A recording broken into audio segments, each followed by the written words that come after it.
E-mobility is getting more and more important, and now Audi is presenting the first e-production car, the Audi e-tron. They promise more than 400 kilometers of maximum range and up to 300 kilowatts of maximum power. What that car delivers, how it drives, and if we could really reach that distance, let's find out now.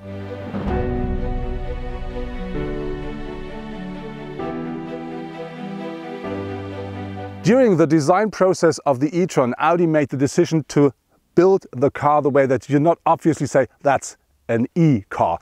But of course you will find the typical Audi things on board, like the single frame grille. But it looks a bit different because it's in light grey, and very important, we do have an active air curtain inside here, which means it opens and closes depending on how much cooling the system needs, and that optimizes the drag coefficient. When you look at the side, we do find full LED headlamps as standard. You can order optionally matrix LED lights if you want. And then when you look at the rest of the car, it looks quite sporty here at the front, and we do find the e-tron sign here at the grille. Aerodynamics is a very important thing talking about the e-tron. This is why we do find these air intakes here at the side, because they assure that the airflow is perfectly inside of the wheel arches and at the side of the car, and that is very good for the drag coefficient. Talking about the side of the car, we have to talk about the wheels. The e-tron comes as standard with 19-inch alloys, but you can also order optionally and at extra costs 20 or 21-inch. And to talk about drag coefficient and aerodynamics, this is the top of the knot, because this is a fully digital rear view mirror. The car normally has a drag coefficient of 0.28, but with these optional mirrors mounted, that goes down to 0.27. At the rear of the car you do find this big spoiler here with its side flaps. Of course we're talking about aerodynamics, but I think it is quite pretty as well. What I really like are these very thin LED taillights. They do feature the typical Audi light signature, but a bit more modern. And very important is this part here, because this is not, as with so many other cars, just a reflector. This is a real LED panel.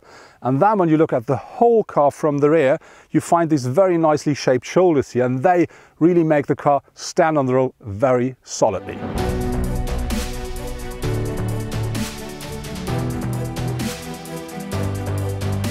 The Audi e-tron is powered by a 95 kilowatt hours battery, which is mounted at the lowest part of the car, and very important, that one weighs 700 kilograms.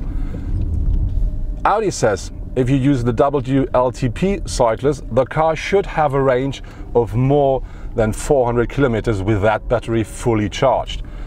During our test drive, where we drove mostly on the motorway, and we drove about 120 kilometers per hour, 140, up to 160, our average consumption was at 33.9 kilowatt hours per 100 kilometer driven, which gives us a range for more or less about 300 kilometers. Very important is if you really push the car to the limit, you should, I think, have an idea of 200 kilometers you can do with one charged battery. But on the other hand, if you drive the car quite easy, let's say on the motorway 110, 120, or easy through the countryside, I think you really can reach the 400 easily.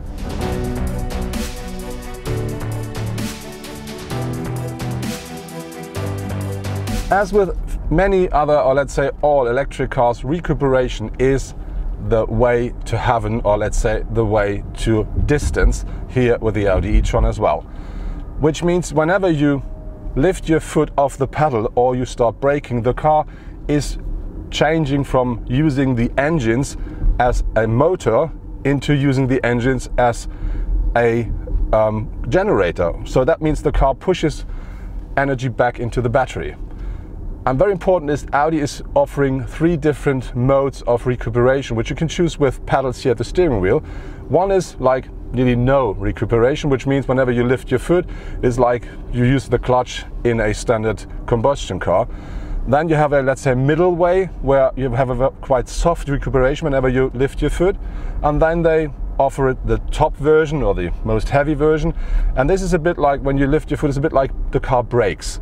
So that means when you drive, let's say, in the countryside or on a motorway, you don't need to use the braking pedal to just reduce speed. That will work with just one foot. This is why they normally call it one pedal drive. Very important is if you use the brakes, or if you just get your foot off the pedal, the car will reduce speed up to 0.3 G as a maximum. Whenever you have to reduce the speed more dramatically, and you do this while braking, the car will then use the standard brake system. So this is always a bit of a combination. But very important with the Audi is, even if you use the most heavy recuperation mode, this is not as hard, or let's say as direct, as with some other manufacturers. It is a lot more soft here. I think I really like it when I drive through the countryside on a motorway, but on the other hand, if you drive through a city and you just want to stop and go and stop and go, it would be a bit more practical to have a bit more, let's say, a more rough system, which really brings the car to a full stop quite quick, just by lifting your foot off the pedal. The Audi comes as standard with an adaptive air suspension, which means, of course, you have different drive modes. And you can not only choose a drive mode where you drive very efficient, you can also choose a drive mode where you really can drive extremely sporty. And when you do this and you climb up the hills like we do at the moment, the Audi really uses everything he has on board. And we're talking about up to 300 kilowatts of power. We're talking about more than 660 newton meters of maximum torque. And of course, we're talking about all-wheel drive. And so the car really works perfectly. It sits very solidly on the road. And when you want to go out of a curve and you accelerate, the car really uses everything. And then the all-wheel drive, of course, really benefits the drive. But on the other hand, I have to say, even though the acceleration is great, the Audi is not as crisp as, for instance, a I-Pace is. So it is really sporty, but it is not that, let's say, that cracker. But on the other hand, I would say the Audi is a car where you say, yes, it's a bit like driving a Land Rover. On the one hand, you can drive very sporty, but on the other hand, you will always have this little bit of extra comfort. And this is something I really do like with the car.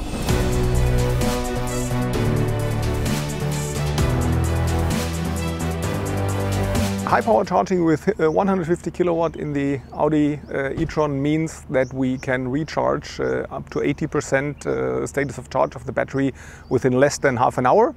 So means the typical stop at a highway with an espresso or just checking your emails will allow you to continue your trip with enough range.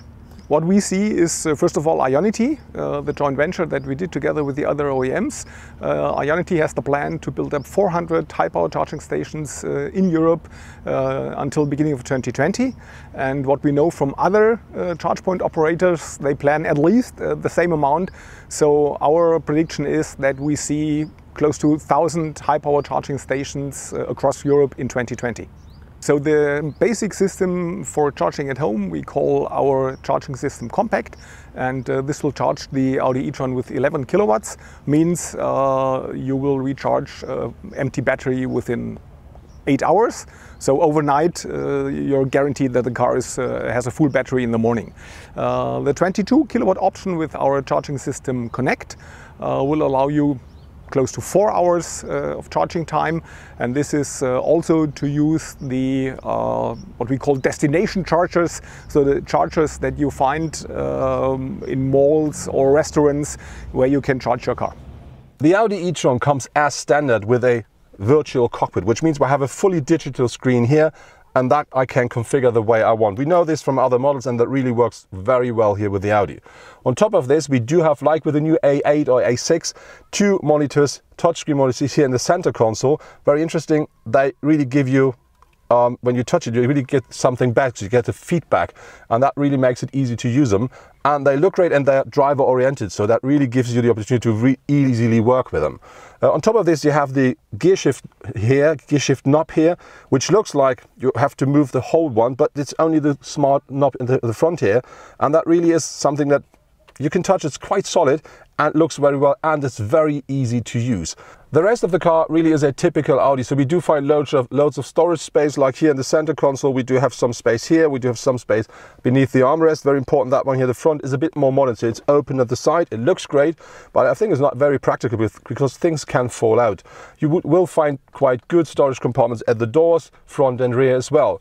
The rest of the car, I would say, it's a typical Audi except one thing, and these are these optional rearview mirror systems, because you have the camera at the outside and you have a monitor here and there, and it looks very nice, very crisp and sharp, but it doesn't work perfectly for me, because on one hand, when I look at it and I have sun coming from the front, I can't really see a lot, because the reflection and the angle doesn't work. With the passenger side, it's a lot better, but on this side, it doesn't work for me. And the other thing is when I drive, I do have my hand here, which means when I look at it, my arm is in the way, so I can't see any. Maybe I get used to drive that way, but if the sun comes, I'm completely done. So this is something I really have to say, sorry, but I do not like it. But the rest of the car is an Audi as you expected.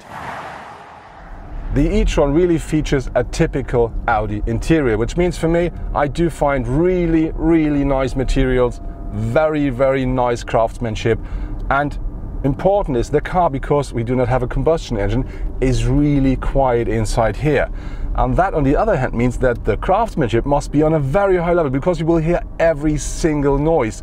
And the only thing you hear inside of that Audi is you and a little bit of the tires and the e-engine, and that's it. It's so nice and so comfortable. Talking about space inside of the e-tron, and I have to say, even for a tall person like me, that car here, the front seats, really offers more than sufficient space. And very important, the seats, they are very, very comfortable. I would say if I really drive the car very sporty, I would love to have a bit more of support, but that's only complaining when we talk about really driving quick in very tight turns. But the rest of the day, it's really great fun driving that car. And it is a typical Audi, which means you can pull the steering wheel the way you want, and so you will always have a lot of comfort and you will always have the car under perfect control. So overall, this is really more than sufficient, and very important, even on the rear bench, there is enough space so I can sit behind me easily. When you open the hood, it looks a bit like a standard car, but we will not talk about the engine now, we talk about storage compartments, because here is the first one. It's only 60 liters, but that one is mainly for all the cables you need to recharge the car. But when we talk about the standard boot, that features 600 liters with the rear seats up, and that increases up to 1,720 when you fold down the rear bench. I think this is not benchmark in the segment, but I think it's more than sufficient, and we're still talking about an electric SUV. With a base price of €79,900, the Audi e-tron is on the price level of the Jaguar I-Pace and about €20,000 cheaper than the Tesla Model X 75D. The Audi will be delivered with a 95 kWh battery and should offer a range of more than 400 kilometers. The power storage of the Jaguar offers 5 kWh less, however it should go up to 470 kilometers with it. At Tesla, the base version offers a 75 kWh battery and a range of 417 kilometers. Optionally, you can also order a 100 kWh battery, which should guarantee a range of up to 565 kilometers. With 4,90 meters, the e-tron is about 22 centimeters longer than the I-Pace, but still 13 shorter than the Tesla. When it comes to the trunk volume, the up to 2,494 liters cargo space of the Tesla is best. Audi offers a maximum of 1,722 liters and the Jaguar loses the comparison with a maximum of 1,453 liters. That was my first test drive in the new Audi e-tron here in Abu Dhabi, and let's talk about the things I really like with the car. First of all, I really do like the exterior design, because that car is not instantly recognized as an e-mobile. So it really works very nicely. It looks like an Audi the way you expect it, a bit more progressive, which I really like. But this is the same with the exterior interior. You really get what you expect from an Audi. High quality, very nice materials and very nice design. When we talk about the drive of the car, it really offers more than enough power, and you can drive the car very quiet and comfortably, and you can drive it quite sporty if you want, something I really do like. But then let's talk about the distance you can drive with the car. That car should work with a 95 kWh battery, up to 400 kilometers with one fully charged battery. But we drove the car, and so if you want to drive the car, let's say normally, I think you should expect something about 300 kilometers you can do easily if you don't only push it to the limit, which is, I think, quite fine. But then you have to talk about electromobility, which means we have to talk about charging. And if you do want to travel with a car long distances, you really have to find enough charging stations, which in Germany at the moment does not work. I think in the future it may get better. It really depends on where you live if you want to have a car like this, even for long distances. And then let's talk about something I really do like on one hand and dislike on the other, which are these new rearview mirrors, this optional feature with a camera system.